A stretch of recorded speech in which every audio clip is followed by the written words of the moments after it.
আসসালামু আলাইকুম ওরহমতুল্লাহ। প্রিয় ভাই বোনেরা, আশা করি মহান আল্লাহ তাআলার অশেষ মেহেরবানিতে আপনারা সবাই ভালো আছেন এবং সুস্থ আছেন। প্রিয় দর্শক, আজকের ভিডিওটি অত্যন্ত গুরুত্বপূর্ণ একটি বিষয় নিয়ে। আমাদের মধ্যে এমন অনেকেই আছেন যারা কঠোর পরিশ্রম করেন, দিনরাত এক করে ফেলেন, কিন্তু মাস শেষে অভাব যেন কিছুতেই পিছু ছাড়ে না। কেউ ঋণের বোঝায় জর্জরিত, কেউ বা আবার পরিবারের অভাব অনটন দেখে রাতের পর রাত চোখের পানি ফেলছেন। আপনি কি জানেন, রিজিকের মালিক একমাত্র আল্লাহ তাআলাই। তিনি যখন আপনার উপর খুশি হবেন, তখন আপনার অর্থকষ্ট দূর করতে এক পলকও সময় লাগবে না। আজ আমি আপনাদের এমন একটি বিশেষ আমল এবং একটি ছোট দোয়ার কথা বলবো, যা নিয়ে নবী করিম সাল্লাল্লাহু আলাইহি ওয়াসাল্লামের সুসংবাদ রয়েছে।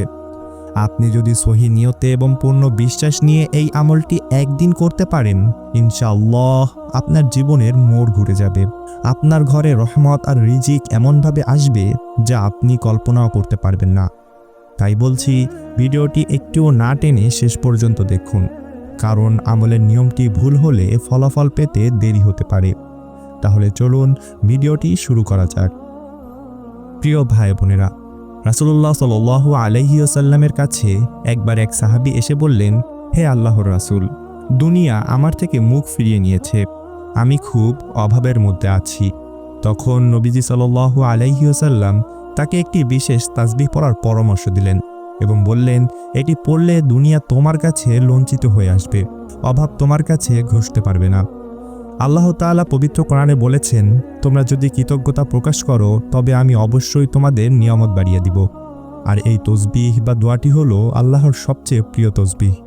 যখন কোনো বান্দা এটি পড়ে, তখন আসমানের ফেরেশতা তার রিজিকের জন্য আল্লাহর কাছে সুপারিশ করতে থাকে। এবার ভেবে দেখুন, যার রিজিকের জন্য ফেরেশতারা দোয়া করে, তার কি কোনো অভাব থাকতে পারে? প্রিয় দর্শক, চলুন আমরা অত্যন্ত মনোযোগ দিয়ে সেই মহিমান্বিত দোয়াটি শিখে নিই। এই দোয়াটিকে তাসবিহে মালাইকা বা ফেরেশতাদের তাসবিহ বলা হয়। দোয়াটি হচ্ছে, সুবহানাল্লাহি ওয়া বিহামদিহি সুবহানাল্লাহিল আযীম আস্তাগফিরুল্লাহ, যার অর্থ, আল্লাহর পবিত্রতা ঘোষণা করছি তার প্রশংসার সাথে, আমি আল্লাহর কাছে ক্ষমা প্রার্থনা করছি। এই দোয়াটি পড়ার সময় আপনার মনে এক অসীম প্রশান্তি অনুভব করবেন। আপনি যখন আল্লাহর বরত্ব স্বীকার করবেন এবং নিজের গুনাহের ক্ষমা চাইবেন, তখন আল্লাহ তাআলা আপনার উপর এত খুশি হন যে তিনি আপনার দুনিয়াবি সব চাহিদা পূরণ করে দেন। এবার চলুন জানি এই আমলটি করার সঠিক নিয়ম ও পদ্ধতি। এই আমলটি আপনি একদিনের মধ্যে কিভাবে করবেন? এই আমলটি করার সবচেয়ে উত্তম সময় হলো ফজরের সুবে সাদিকের সময়, অর্থাৎ ফজরের আজান ও নামাজের মাঝখানের সময়। যদি তখন সম্ভব না হয়, তবে ফজরের নামাজের ঠিক পরপরই জায়নামাজে বসে এই আমলটি করবেন। আপনি পূর্ণ মনোযোগ দিয়ে এই দোয়াটি 100 বার পাঠ করবেন। পড়ার সময় দুনিয়াবি কোনো চিন্তা করবেন না। মনে মনে ভাববেন যে আপনি আল্লাহর সামনেই বসে তার তাসবিহ পাঠ করছেন। আমলটির আগে এবং পরে অন্তত 3 বার দুরূদ শরীফ পাঠ করবেন। দুরূদে ইব্রাহিম হলে সবচেয়ে ভালো হয়। আপনি যদি এই একদিনে আমলটি নিয়মিত অভ্যাসে পরিণত করতে পারেন, তবে আপনি খুব দ্রুত অনুভব করবেন যে আপনার উপার্জনে বরকত ফিরে এসেছে এবং আপনার অমীমাংসিত সব জটিল কাজ সহজ হয়ে যাচ্ছে।